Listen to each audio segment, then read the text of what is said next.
Hey everyone, welcome to the Jackman Group LLC Pause Break 30. Thanks for joining us on today. Hey, do us a favor before we get started. Go ahead and like and share with some of your friends as we go through. Just remember to send your comments through as we move right into today's topic. Today's topic is going to be winning during the crisis. And I have my special guest that's going to be coming in, and he's going to be talking about how do we win, or how are we winning during today's COVID crisis. So again, welcome. Our special guest today is going to be one of my former colleagues and friend, Toney Scott Jr., and he is an NFL agent at Elite Loyalty Sports, and Toney lives in Atlanta, Georgia. So if you are on, make sure that we comment. I see Toney's all set and ready to go. So I'm going to bring him in without any further ado. Let's bring him into the screen. Hey Toney, how are you, buddy? I'm doing pretty good. Can you hear me? Now I can hear you. Yeah, you're a little bit low, but now okay. I can hear you. All right. Is that better? The COVID here and the beard and yeah, man, I'm a little rough, man. No haircuts here. I have a hat on too. Yeah, if I had went to the barbershop, man, I had to probably stay outside in the garage for like 14 days before my wife let me in the house. Got it. Your volume is a little low, but that's probably on my side here. Okay. There you go. So Toney, just thank you once again for joining us. I know that you have a lot going on, so I certainly don't take it lightly for you being here. I think I lost you on the screen here. So there you are. That's better. Yep, that's okay. Much better. So let's get started, Toney, because we have 30 minutes. Welcome to Pause Break 30 for sure.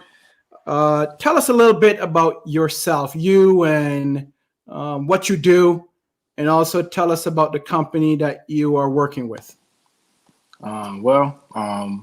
Just for starts, married, have a daughter, 4 years old, NFL PA contract advisor, a sports agent, NFL sports agent. Work with Elite Loyalty Sports, which is a sports agency that I'm affiliated with. I just recently was certified last October, and 6 months in, just had my first two guys get contracts to go to the NFL. Nice. Congratulations. Way to go. Very proud of you from back in the day. Yeah, back in the sales day, right? At Clearwire. We got history, right? Yes, we do. So you mentioned that you had your first two guys just drafted and set to go. Let's talk about the sports agent first. What does a sports agent do? What do you do? Honestly, the main job that we do as sports agents is negotiate contracts. Okay. We have a network that we utilize through scouts. We communicate with general managers, negotiators. That's what we do. We are the liaison between the player and the actual team, franchise. Got it. And what made you get into becoming a sports agent? Was that always a goal of yours? I know that you spent some time in sales and then you also, as a quarterback in your younger days, you were a football coach.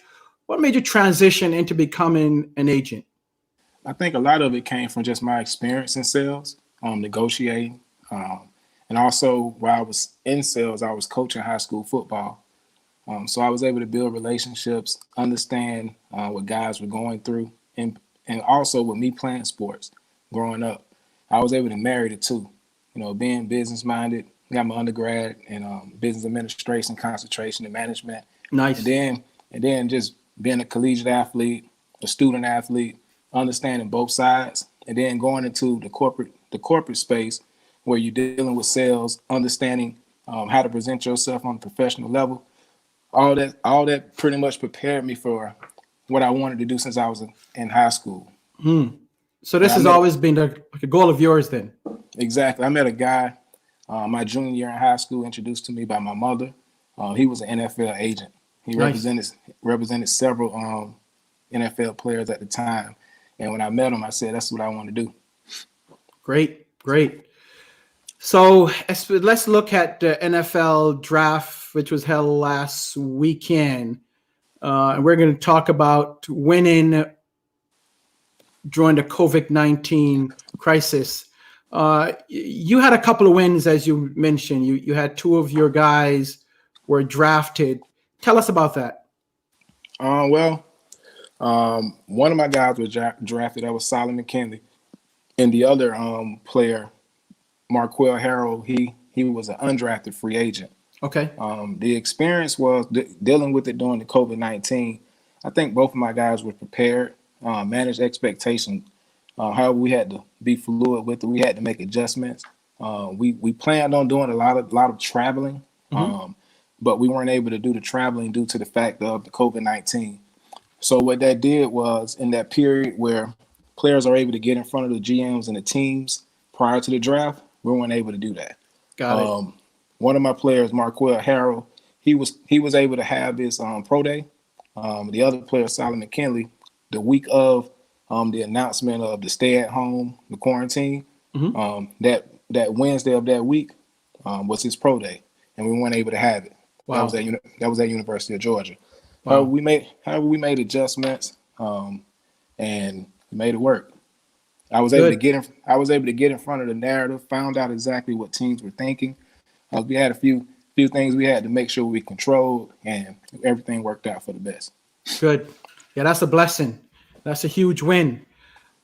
So the draft was virtual, which was another challenge, right? You had to go through.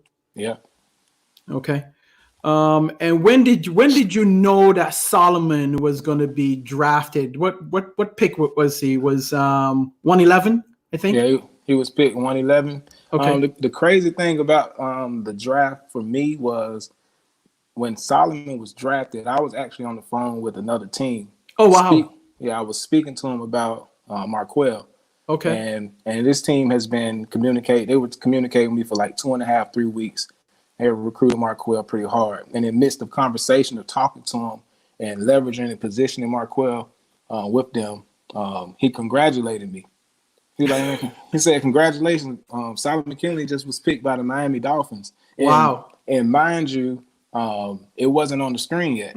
So they're like 10 minutes. It's like 10 minutes ahead of when it's announced. Okay. Oh, as soon as he said that, Solomon mom, she called me. She was excited. We both spoke. We both shared our congratulations. Nice. We had our emotions. And at the same time, Solomon, he was on the phone with the actual team, and they were going over everything with them. So I got off the phone with her. 5 minutes later, came across the screen, and it was surreal. That's just to awesome. see him up there on the screen, being picked. They made two trades to get him. So I mean, we were in talks with Miami for a while, and they did do what they said. We was hoping that they would pick him a little sooner. But overall, man, we was proud, man. The experience, I can't even explain. Once Solomon got off the phone with Miami, he FaceTimed me. We shared that emotion with each other. I congratulated him, and now it's whole new goals. Awesome. I'm so happy for you. I'm excited for you. Now you got me all pumped up now. Man, it's real, man. I'm living it. I'm experiencing it. Something that I set out to do 6 months ago, and I look at it now. I'm excited about it. That is great, T. So what's next in terms of with him and is it Marquell? Marquell. Currently, both are we're starting to negotiate the contracts. We finalizing some of the terms and the language in the contracts. Both have already started on their rookie webinars. We're still trying to find when they both will report, but they're doing a lot of things virtually. They've been in constant contact with each team, with the coaches. I think one or two of them might have their playbook. So everything's moving pretty fast. It's just like you said with the COVID-19. Yeah. things are a little different than what it typically would be. The first 2 weeks, the rookies, they'll be at their team, and we'll be trying to find them a location to stay at or whatnot. But right now, we're taking it day by day, taking care of the actual contractual type agreements and stuff. That is great. And That is negotiating great. the deal. That's good. So big wins. So you had the win of your first draft, and then the win of having two guys that's on your team go to the league. Pretty much. I can't ask for nothing else, man. I really appreciate them both. They high character guys. Good. You can tell they both played in one of the top conferences in the college football, and they stand for what they stand for. Like their integrity is by far exceptional. Their work ethic is great. I'm privileged to be a part of their journey. That's awesome. And that's what it's basically about, man. It's not about me, it's about them. That's good. That's good. That's good. So I know your family was probably all excited. Your wife, your daughter, your parents, the whole family was probably juiced up. Exactly. My wife and I, we probably never watched the entire draft before. Sure. So day one, we just experienced it. We enjoyed it. Day two, we was on on the edge. We didn't know if he was gonna go second or third round. But day four, we was 10 minutes in the draft or 20 minutes into the draft, and boom, he was drafted. And I don't think I watched the draft no more after that. It was on TV, but I was actually going through negotiating for Marquell because around what I learned around the fourth and fifth round, guys that are on that cusp of sixth, seventh round, like Marquell graded out, teams are positioning themselves to bring them on as a priority free agent. So you get phone calls, man. You're not even really able to enjoy the draft at that point.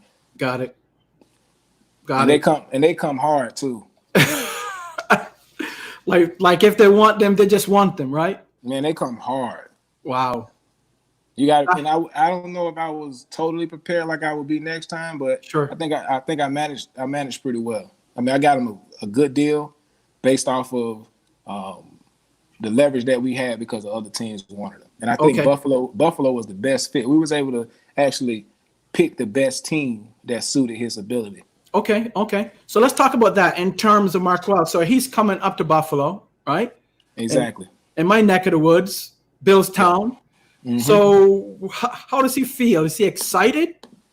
Marquell, he's a kid in a candy store right now, man. It's been a dream of his since he was playing park ball. I actually coached against Marquell when he was in high school. Okay. So I knew his coaches, I knew of him, but Marquell has always been an exceptional athlete. But he's gifted, he's smart, respectable amongst his peers. His coaches love him. Him going to Buffalo, I think, would be something that is a decision that we made that we would see the benefits in the next years to come. Like, Marquell is gonna have a long career in the NFL. That's awesome. That's great. So he's coming in as an undrafted free agent, right? That's correct. Okay. And what happens next with him? Does he have to? What's the next step in his process? I would say when you're an undrafted priority free agent, it's like you got drafted in the 8th round. Okay. All right. Nothing really changes. The day after the draft, everybody's the same. Some people have more money on the signing bonus, but everyone gets to get paid the same salary. Okay. So right now, he got to go out there and earn his spot on the team just like everybody else. So that's the next step, is basically earn a spot on a team. Exactly. And Buffalo is up and coming. So, yeah, that's great. Now, he's coming to Buffalo, and he was born where? Where's he from?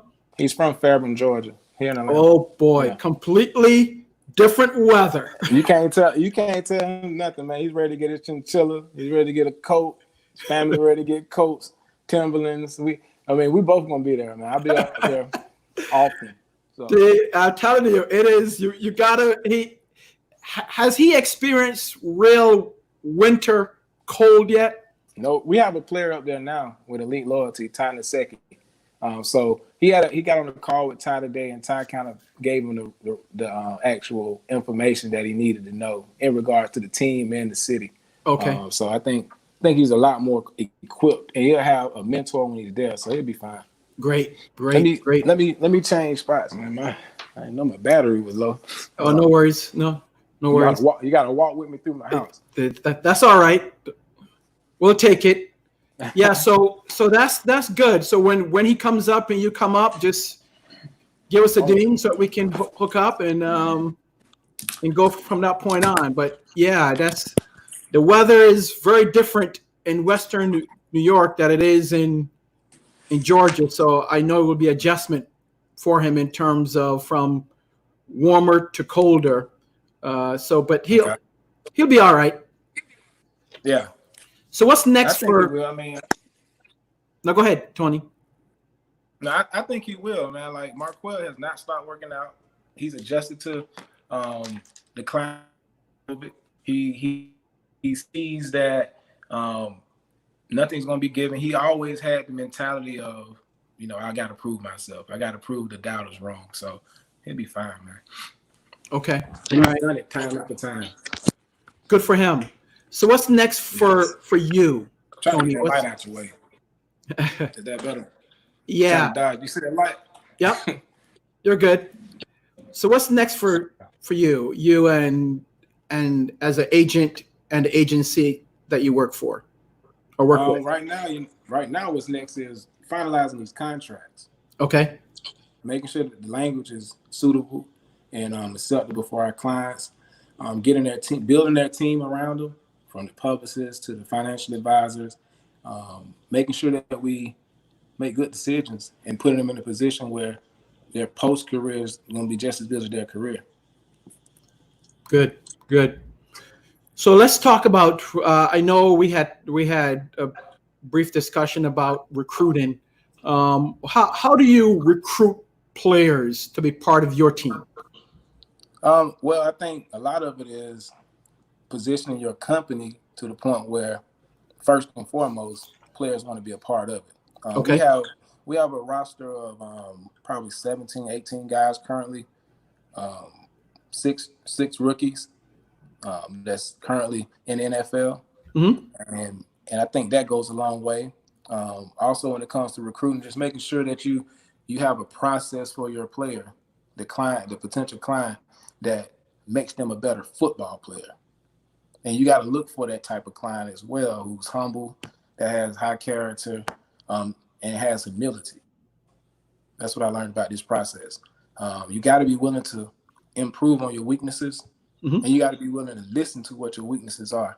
Because when you're at a level in college where you're getting recruited from scouts are telling you you're great, you still got to understand that you're not as great as you think you are. And if you can do that, those are the type of players I like. And when you say, how do I go out and recruit? You do everything, man, from all different channels, social media, in person, you name it. You have to make sure that you find that target, which is those top 100 guys, but mm-hmm. also guys that are, that's on the brink of coming out. Some guys always pop up every year that you may not have known from the previous year. So, you want to make sure you stay up to date with that as well. They have a lot of different websites and platforms that you can stay informed with. Is there a particular area, Toney, that you recruit from, or you recruit from all over the nation? Where's your area, your main area, and how far are you willing to go to get some good talent? I think there's no limit to that part, right? I think wherever there's good football play, I'm not global. I'm here in the States. Sure. But I'm willing to travel to California, LA, New York, you name it, for talent and people that are a good fit for me. So it is no limit. Okay, and what's that fit? Let's talk about the fit for you, that guys that you think that you would like to deal with. What's that profile like? Right now, I'm still open. Okay. I'm still open. Currently, right now, what's been working for Elite Loyalty is we kind of specialize in representing offensive linemen. However, with me playing college football, playing quarterback, being an offensive coordinator, being a quarterbacks coach, man, my goal right now is to get me a quarterback or some talented and versatile athletes, skill wise, on offense and defense. If I had to pick, I don't have a specific position, a specific height, weight, just good character guys, but guys that stand out on the field and off the field. So the main thing that you look for is character. Yes. Right? Is that okay? All right. What else goes into finding someone that fits your profile outside of character? It's recruiting. Already understanding what the end goal is and what that look like. Okay.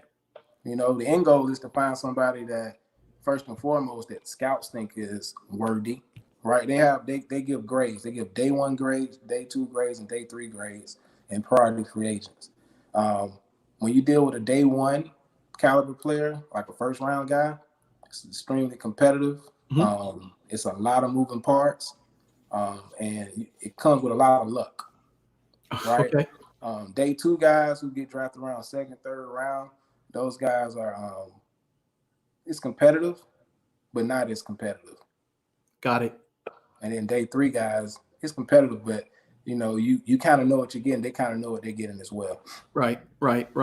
It could day 3 guys, because we see some guys from smaller schools get drafted and go on to become very successful.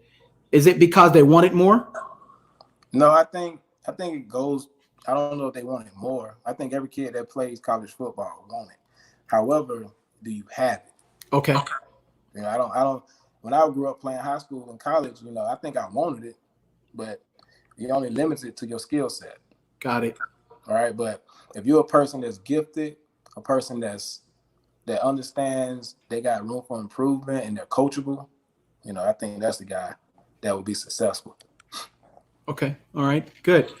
This is Pause Break 30. I'm talking to Toney Scott Jr. He's an NFL agent at Elite Loyalty Sports, and our topic is winning during the COVID-19 crisis. And Toney just had two guys that one was drafted, and then the other one was signed as an unrestricted. Is it an unrestricted priority? Free agent. Okay, great. Priority free agent. All right. So what's the difference between a priority and someone who is unrestricted, just an unrestricted draftee, if you're, I call it? I see it as you have individuals that are drafted through the first 7th round. However, those are also a few guys, a few prospects of draftees that are draftable, right? Got it. Some teams only have 7 picks. Some teams have 6. At most, some may have 11 to 14 picks. However, when it comes down to what they have on their board and the player that you have, like I had offensive guys who play offensive line. If a team wanted one of my guys, but in the 4th round or the 3rd round, their focus was defense, they're going with a defensive player. Got it. Right. Gotcha. Yeah. That doesn't mean that guy like Marquell he couldn't been drafted. He had a 4th round grade by some scouts. However, he didn't get drafted. So what happens is those teams still want him. They consider him a priority free agent, and they still want to bring him on. So a priority free agent is a team is a player that stands out, that they feel that is draftable, but just they didn't have enough picks to pick them. So it's based on need of the club or the team, and if the person's skill set matches that need of the team, right? Exactly. Okay, good. So Toney, what's next for you? Where do you go next? In the next year or 2, where do you see yourself going? What's the goal? What's the plan? Well, I would say this, never look at a person for where they are, right? And this is way off from what you're saying, but in general, never look at a person for where they are. They always remember they're going somewhere. And in my mind, this happened all in 6 months. Okay. 2.5 years, I made a decision to go back and get my master's. A little less than a year ago, I passed the agent exam, Nice. and now in April, on April 30th, I have 2 clients that's in the NFL. I've had a client that was in the XFL, and you ask where I'll be in a year from now, 2 years from now. I'm successful, more clients, represent more clients, and in creating a name in this space, Mm-hmm. and also changing lives. Because anytime you deal with young men who are going into an industry like this, I will be doing it with integrity. I'll be as transparent as I can, but I see myself being extremely successful in it. That's great. Because That's great. if I made it this far in 6 months, I can only imagine where I'll be in a few years. That's awesome. So you're winning. I would say I won't say I won, but I'm Well, you're winning. I'm managing. Okay. Okay. I'm managing. You're humble, Toney. Always the humble one, which is great. Is there anything else to Toney? Because we have about 4 minutes left. Let's talk about if someone wants to get in contact with you and they have a desire or looking for an agent. What should they do? How do they contact you? It's 2 ways, but a few ways. I have a website, ToneyScott.com. That's Toney, Toney, Scott, SCOTT.com. You can find me on all social media platforms at Toney Scott Jr. Or you can also get information on me at elsportsinc.com, which is Elite Loyalty Sports website. That's pretty much how you get in contact with me. Okay, all right. And I imagine when you come up here in our area, you probably be looking for talent too, right? Yeah, every time I go to the city where my guys are playing, I want to make sure I visit those local universities Saturdays, go to the game, hopefully get to meet one of the guys that we're targeting, All right, and go from there. Yeah, we have a lot of universities up here. So whether D3, Buffalo's D1, so there are a number of universities up here. Most of them are D3. I think Buffalo and Syracuse. Syracuse is about an hour and a half from Rochester. So Syracuse and UB are D1. Then the others I think are D3. But a lot of talent up here. You just got to get up here and get it. Gotcha. I mean, you already introduced me to someone that can probably benefit me as well. So I appreciate it. Oh, no problem. No problem. Any last words, Toney, that you wanted to say to young men or anyone that is dreaming or have a dream or have a goal? What can you tell them? I would tell them to map out their goals on paper, write it down, right? Don't allow anybody else to control your future. You control it. If you're an athlete aspiring to be in the industry of sports outside of playing it, I recommend you going to Sports Management Worldwide. You don't have to be an agent, but there's so many different careers in this space that you can kind of sink your teeth in and grow and become who you want to become. Also, if you're a player that is playing at a level that you feel that you can become an NFL player, remain humble, find people that are successful doing what you want to do, and get you some mentorship, and be willing to be coachable and listen. Awesome. Words of wisdom. Toney, I just want to thank you so very much for taking time out of your schedule. Much success this year and years to come. And of course, we're always here to help. So thank you so much. Say hi to your family and all the best. Be safe and healthy during this time, okay? Thank you. All right. Thanks a lot, Pat. Okay. We'll chat. All right. Have a good one. Okay. You too. So we just heard from Toney Scott.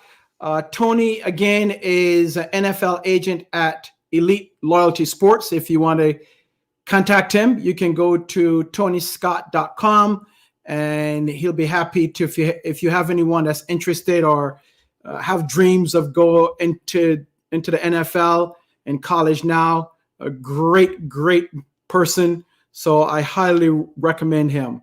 So that's it from here. I want to thank you for tuning in, for watching. Again, if there's any comments that you have, any suggestions that you have for us in reference to topics, this is Pause Break 30. We will see you next week. And as we say, may God continue to bless you and your family. Good night and we will talk with you next week.